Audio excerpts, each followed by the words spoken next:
For the few that have actually read any terms and conditions, what sneaky things have you found? I'd kiff this is super surprising, but I read the entire lease for my first apartment and apparently, I couldn't get out of my lease even if I died. Might be so they have a claim against your estate for the remainder of the rent for the year. If so, you should be fully entitled to stay in the apartment for the remainder of your lease, decomposing as bodies do. DeviantArtstores is basically a contract allowing them to print, reproduce, and profit from your art, if they so choose, without needing your permission or consent. Usually this takes the form of ads or contests, where they'll be used in public displays. If you post works that show a high level of technical skill, then you need to either sign it or use a big ol' watermark. Things like this are pretty common on most art or picture websites. Not saying it's right, just that similar things are common. Back in the day when people, legally, acquired new music by buying CDs, one of the bands I listened to would hide nice little messages to fans in the copyright/legal fine print in the booklet that came with the CD. Sometimes there would be a small link to a hidden part of their website that had extra content. Pretty cool of them. After reading through all the comments here, I see no one has mentioned how useful this tip can be if you're downloading some shady software. Scroll through the entitles and find any checkboxes, then uncheck them. Usually for things like this, that's how various programs and malware will end up being downloaded without you understanding how, which is what will usually happen with people who are especially young or especially old. There will be something written in there like you agree that you would like to install Mega Super Saver Search Plus to your PC and set it as your default search engine with a pre-checked box next to it, leading to a lot of easily avoided problems. So yeah, scroll through and uncheck boxes when you're downloading something weird. You don't even need to read the terms, just be aware what could be tucked away inside them. This. And then mom cries out, "Why my computer says there's a virus? Why is this bar here? Why my computer got so slow?" It's your video games. I searched about it on the Google Bing and deleted System 32 like it said, but now the computer won't turn on. Your father paid good money for this computer and we're very disappointed in you. WhatsApp, when it went full Facebook 4 years after purchase, sent out an Android update. The update said it was just adding the ability to give group chats a subheading. What it was actually doing was giving Facebook permission to take information. This option was enabled by default, of course it was, and you had only 3 months to notice this had happened before the option to opt out was disabled. I was late noticing this, but when I read the terms and conditions, the last line said something along the lines of, even if you opt out, Facebook and the Facebook family of companies will still take the data for training purposes. And deleted my account. They probably had my info by that point, but fuck that shit. Installed Signal. As soon as FB bought it I uninstalled. You just knew they were going to pull some shit like this. I've been using Signal for years and have a lot of friends/family that use it. I prefer Telegram, but only few friends use it, everybody else uses WhatsApp. I need it even for work. I'm a lawyer. Whenever undergrads tell me they want to go to law school, I tell them to read the entire iTunes terms and conditions, without skipping a single sentence. If they can't get through it, they don't have the discipline and attention to detail for law school. Fairly good test TBH. I was stoned and downloaded a mobile game some years ago and decided to read the terms and conditions. It was like 20 pages and mostly had to do with privacy and microtransaction stuff. In the back half a paragraph was the lyrics to Toto Africa. In the hiring contract for the last company I worked for, there was a line buried on page like 22 that said if you email a certain email address on your first day saying you saw the line, you'd get a bonus day of PTO for the year. Did you get the bonus day? Nope lol. Wanted to sign my kid up for cheerleading. Sat there and read the terms and agreement. Said something along the lines of we are not responsible for any accidents that occur in the transportation of your child. My husband lost his brother in a school transportation accident and they initially tried to avoid the blame. So naturally that line gave us the heebie-jeebies and we just left. Turns out they were just a shady company all around. She now does cheer through her school. Isn't there a whole mess in the States that they don't want cheerleading classified as a sport because then the governing body would be responsible for injuries caused as well as would lose its monopoly on equipment sales or something like that? It would also force the NFL and NBA to count their cheerleaders as professional athletes and pay them in accordance. Amazon's AWS service terms contain a clause pertaining to a zombie apocalypse. No, really, greater than however, this restriction will not apply in the event of the occurrence, certified by the United States Centers for Disease Control or successor body, of a widespread viral infection transmitted via bites or contact with bodily fluids that causes human corpses to reanimate and seek to consume living human flesh, blood, brain or nerve tissue and is likely to result in the fall of organized civilization. What was the restriction and what was it being applied to? I know at some point Comcast was not responsible if it killed you. Haven't looked at it in years though, used to work for them so you get to learn the terms pretty quickly. Comcast is not responsible if, during an interaction with one of our experienced customer service representatives, the customer's cranial region ruptures or in any way combusts due to any number of medical factors. I had a Victoria's Secret coupon that said Canadians are required to pass a math question or test in order to be eligible for the discount. I think I still have it at my desk.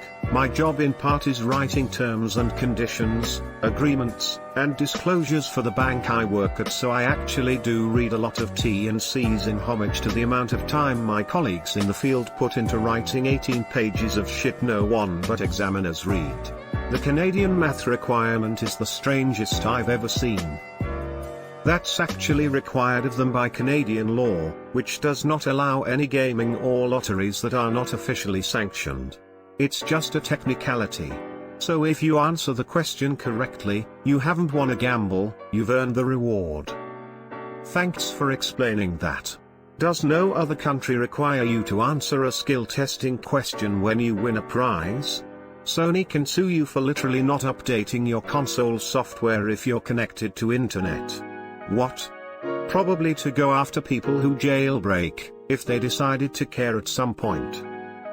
As someone who had to get a privacy policy and read the thing, as far as I know I'm not allowed to use my own service.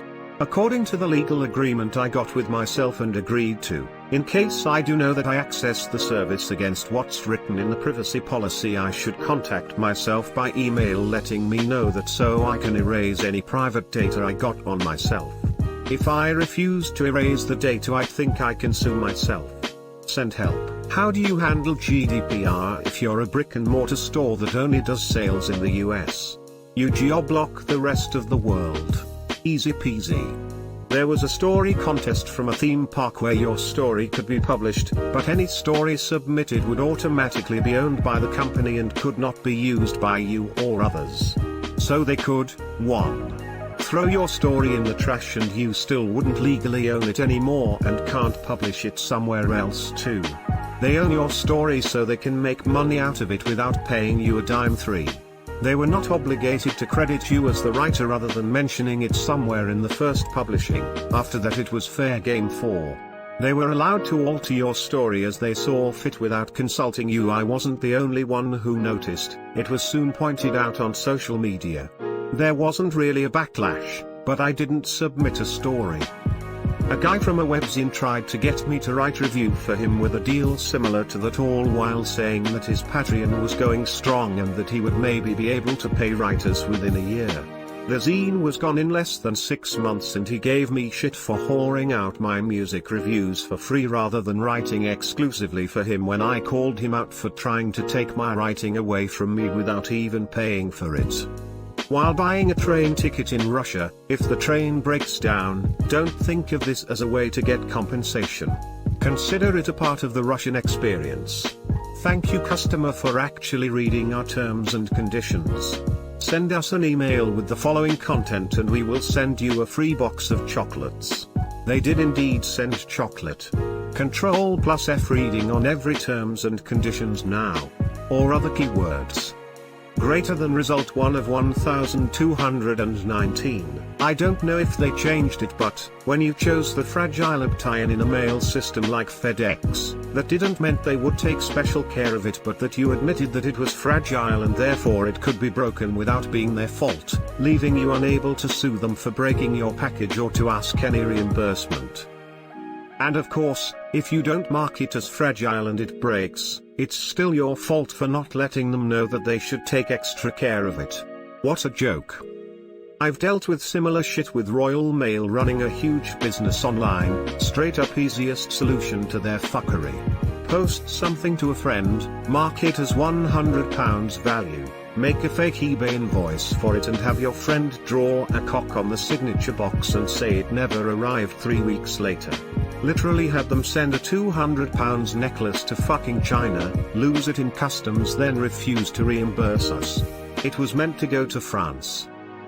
I don't have a story myself, but I found this article https://m./.org/story/54858 about a man who won a $1,000 giveaway that was hidden in the URL of an app. The 3,000 people who installed the program before him didn't bother to read it. This reminds me of a professor I had years ago. She was as sweet as pie. She assigned us a reading, and somewhere within the several pages of reading, she added a line saying to email her for a prize. But what was the prize? Don't leave us hanging. If you make money on TikTok, the owners can rightfully take the money. They can also use your videos in their advertisements without your permission, even if the videos are private. Cody Co had to deal with this. Heapity hoppity, your TikTok is my property. I remember a story years ago about this guy applying for a loan or credit card from his bank but asked to take the documents home and read over them and send them back a signed copy. He added clauses in the T&Cs that the bank had to pay him, and if they wanted out of the contract they had to pay him some huge exit fee. Signed the amended one and sent it back to them, and they agreed to it without reading it. Not sure how true it is though. I remember reading something about that too, something about changing the interest rate. I'm waiting for something right now, so I'll give it a quick Google. Edit, here is the one I had read about, https://www.nasdaq.com/article/updated Russian man turns tables on bank changes fine print in credit card agreement, the ensues now settles CM267708. That's it. For some reason I remember it being way more money, but I guess back then when I was in primary school that probably seemed like a lot of money, lol. At a gun range one time I saw that if I yelled out "I love dogs, my time and anything I buy is half price," I immediately did so, startling my best friend. That was awesome. The contract to a job I had working in the desert warned about the frequency of alien attacks. I was disappointed to go a year and a half without any, though. Hey, how much is that scar H on the wall? $3,000. I love dogs. Fuck. If you want to take Huawei to court, you have to take them to court in China. What they don't tell you is that it's near impossible for a foreigner to win a court case in China. That's typical of Chinese business. It's like how they will ignore all of your copyrights and patents, but if you infringe on theirs they will literally bring you down with lawsuits to the point that you may as well not exist. That is one of many reasons that I am a scared Australian who is slowly having the land around them, and all of our farms and other assets purchased by China. Edit, I don't know how China ignores our parents. Also, who is China's parents? I can't say for Australia, but I've recently pieced together that rich Chinese people are buying up property in America because they're planning to bail. Quality of life in China is slowly creeping back to the Cultural Revolution, total state dictatorship, only this time the government is heavily investing in security tech to track citizens' every movement, thought, and conversation. They're staying where the money is for now, but quietly preparing for the day when shit gets dystopian. GameStation once made an immortal soul clause on April Fool's Day, to prove that no one actually reads the terms and conditions. It read, by placing an order via this website on the first day of the 4th month of the year 2010 Anno Domini, you agree to grant us a non-transferable option to claim, for now and forevermore, your immortal soul. The devil's in the details. Detective. Something that I wish I read was on Fabletics online store. Apparently if you make any purchase they automatically sign you up to their VIP program, which is a $50 per month subscription for VIP clothes. I made one purchase on their site, checked out like any other online store, and got my clothes a week later. 8 months go by and I notice a minus $50 taken out of my bank from Fabletics. I check my bank pretty often, so I'd how I missed this, and it turned out to be a recurring payment for 8 months. I called their support line and explained to the guy that I never signed up for their subscription and I never even received any sign-up confirmation emails or payment statements to know what was happening. He said I most likely signed up when I purchased my clothes 8 months ago because it's in their terms. It's like once you sign up they ghost you and take your money every month. It took a lot of frustration and refusal to hang up the phone until they finally said I can get a refund of my $400 plus that was just sitting in my VIP account. I was like, clearly I was unaware of this because from the past 8 months I haven't made any more purchases on your stupid site, give me my money back. They finally refunded it all back. Fucking scammers. Don't buy shit from Fabletics. I still should leave an online review about it because after looking up Fabletics scam it seems to happen to a lot of people. Fabletics and by extension all of the Fab sites, just Fab Kids, etc. is absolutely horrible. Sad thing is, I actually do like their leggings, but their business model is so damn predatory I'd rather pay double than deal with them. It's actually even worse. When you have a credit, either from a return or all those damn charges, you can't get the sale price that's being advertised. Your cart automatically defaults to regular price when you apply the credit. So you have to pay more to use your own money unless you contact customer service and demand they fix the pricing in your cart. Then if you dither, change anything in your cart or wait too long to check out, and by too long I mean like 10 minutes, the cart will reset back to regular prices again. I had a credit with them once and it took 4 calls to CS to finally use my credit and get the advertised price. They suck so bad I'm surprised they haven't gotten slapped with a class action. Some equally predatory lawyer should jump on that. A while ago, 2011, there was a scam work from home service widely advertised all over Facebook and other places, promising enormous paychecks and a free trial. It was an opt-out subscription service as you might expect. Curious as to how the scam worked, I looked at their T&Cs. There was a clause in there requiring you to pay $10,000 in compensation to the company if you filed a chargeback against their fees. Whilst that would never stand up in court, dealing with debt collectors who might conveniently offer to settle for a mere $3,000 would be all sorts of hell. Nutriboom? Boom boom, baby. On Amazon, anytime they want they can take away from me the books that I've bought on Kindle Store. It's the same with Steam games, but I hope that everyone who uses Steam was already aware of this. Edit: since this is gaining traction, here's the specific line: the content and services are licensed, not sold. Your license confers no title or ownership in the content and services. This line isn't in the agreement to bully people because that would cost them their platform really quickly. It's in there in case they shut down or decide to ban you. But it's still in there. You don't own your Steam library. I can't get into my old account because my Yahoo address was compromised and I don't know what my debit card number from 2006 was. By the time I thought to get it from the bank they didn't have a record with it either. There was a really cool game on there that I never got to finish and I have no idea what it was called. For any detectives out there, what I remember is that I played it in 05 or 06. It was a FPS, I think you were a mercenary or something because with everyone you killed you got money to buy gear with. Kinda like a precursor to Borderlands. I know you could equip a riot shield with pistol, that's how I rolled, as well as whatever other usual guns they had. I think there might have been a talent point system but I'm not positive. Edit, the game I was thinking of is Bet on Soldier. Great game for its time if it stands the test of time. A job schedule app my company uses requires you to log in using the company email. To set this up on your phone, you have to give your company the rights to erase the contents of your phone remotely, probably in case you become a threat to the company. No thanks. The dev team of the video game Factorio is explicit not responsible if you stay awake all night long playing Factorio and can't go to school, work in the morning.